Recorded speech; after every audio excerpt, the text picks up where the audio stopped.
তুমি কি কোরআনের এই আয়াত কখনো শুনো নাই? আল্লাহ বলে কুল্লু নাফসিন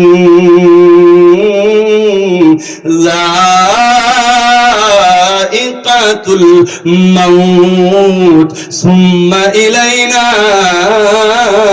তুরজাউন। মাউতু নাসিন কুল্লু নাসিন শারিবু কবরু বাইতিন কুল্লু বাইতিন দাখিলু। আল্লাহু আকবার বলো। তুমি কি এই আয়াত শোনো নাই? আল্লাহ কি তোমাকে স্মরণ করায় দেয় নাই? আল্লাহ কি তোমাকে জানায় দেয় নাই? ও গোলাম, যার ভিতরে প্রাণ দিয়েছি, যার ভিতরে রূহ দিয়েছি, পৃথিবীর জমিনে আমি তাকে আজীবন রাখবো না, মৃত্যুর সাথে পরিচয় করায় দিব। কথা বলো ঠিক কিনা?